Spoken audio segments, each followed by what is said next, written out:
एकता का बल। दोस्तों, हम आज आपके लिए लेकर आए हैं पारिवारिक एकता की कहानी, जिसका शीर्षक है एकता का बल। पारिवारिक एकता की कहानी। दोस्तों, आप कहानी को पूरा सुने और अंत में आपसे एक सवाल पूछा जाएगा और सवाल का जवाब भी इसी कहानी के अंतर्गत मौजूद होगा। इसलिए कहानी को पूरे ध्यान से और पूरा सुने और कमेंट में इसका जवाब हमें बताएं। एकता का बल कहावत का अर्थ है कि एकजुट रहना। जब तक मिलकर रहते हैं तब तक कड़ियाँ बहुत मजबूत होती हैं, लेकिन जब एकता में विवाद होने लगता है तो ये कड़ियाँ हल्की हो जाती हैं और धीरे धीरे टूटना शुरू हो जाती हैं। आइए इस कहानी के माध्यम से समझते हैं। चिंटू नाम का एक लड़का अपनी दादी जी और माता पिता के साथ रहता था। उसके पिता का एक और भाई था जो कि चिंटू के अंकल लगते थे।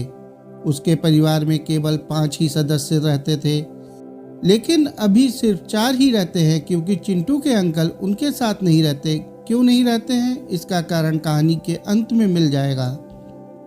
लेकिन अभी तक चिंटू ने उनकी शक्ल तक नहीं देखी थी और नहीं कभी मिला था, क्योंकि आपस की फूट के कारण दोनों भाइयों को इतना दूर कर दिया था। दोनों कभी भी एक दूसरे की शक्ल भी देखना पसंद नहीं करते थे। छोटा भाई गलत लोगों की संगति में आकर बहुत ज़्यादा अत्याचारी हो गया था, जिसके कारण उसने अपना हंसता खिलता परिवार त्याग कर कहीं दूर चला गया था। लेकिन चिंटू के घर के ही पास में एक परिवार रहता था, जिसमें आदमी के 5 बेटे और उन 5 भाइयों के लड़के सभी एक दूसरे से मिलजुल कर रहते थे। उस परिवार में बहुत खुशियाँ थी, किसी बात की कोई कमी नहीं थी, जिसका एक ही कारण था पारिवारिक एकता। चिंटू उस परिवार को देखकर अपने परिवार के बारे में सोचता रहता। कई बार अपनी दादी जी से पूछता कि जब ये 5 भाई होकर भी अभी तक इतना प्रेम भाव और एकता कैसे है, और आपके तो 2 ही बेटे हैं, फिर भी इतने दूर कैसे हो गए। लेकिन दादी जी हर बार उसकी बात को टाल देती थी, किंतु अब की बार चिंटू ने जिद कर ली तो दादी जी को बताना ही पड़ा। कुछ साल पहले जब अपना भी परिवार इनकी तरह ही हंसता हुआ था, लेकिन तेरे अंकल गलत लोगों की संगति में रहकर बदलने लगे थे। कई बार समझाने पर भी नहीं माने और रोज तेरे पिताजी से झगड़ा करने लगता था, जिसके कारण तेरे दादाजी ने तेरे अंकल को उनके हक का हिस्सा देकर उन्हें अपने परिवार से अलग कर दिया। लेकिन ये टूटता हुआ परिवार तेरे दादाजी सहन नहीं कर पाए और दुखी होकर एक दिन अपने प्राण त्याग दिए। तब से ना तुम्हारे अंकल यहाँ आए और ना ही हम उनके पास गए। इसी तरह पूरा परिवार टूटकर बिखर गया। उनके परिवार के इतने सुखी होने का यही कारण है कि उनके अंदर सहनशीलता और एकता है। और आपस की एकता बड़े से बड़े चट्टान को भी तोड़ देती है। जब एक लकड़ी होती है तो उसे आसानी से तोड़ा जा सकता है, लेकिन जब लकड़ियों को आपस में मिलाकर एक गुच्छा बनाया जाए तो उसे तोड़ना मुश्किल हो जाता है।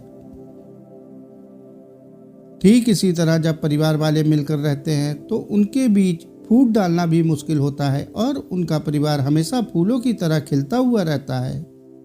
दोस्तों, इस कहानी से हमें यह सीख मिलती है कि एकता में ही ताकत होती है। जो कितने भी बड़े और कितने भी कठिन काम क्यों ना हो, इसी एकता के जरिए हम उस कार्य को पल भर में कर सकते हैं। और पारिवारिक एकता एक परिवार के लिए बहुत जरूरी होती है। जब परिवार में आपस की फूट होती है तो हर कोई आकर हमें अंदर से गिरा जाता है और हमारे परिवार के प्रति भेद कर जाता है। किंतु जब उसी परिवार में एक पारिवारिक एकता होती है तथा पूरा परिवार एक ही राह पे चलता है तो उस परिवार का कोई बाल भी बांका नहीं कर पाता है। बाहर की कितनी भी नेगेटिविटी आती है वह हमारा कुछ नहीं बिगाड़ पाती। जड़ें तो हमारी ही मजबूत होनी चाहिए। फिर किसी की भी इतनी हिम्मत नहीं कि उस परिवार पर आंख उठाकर भी देख सके।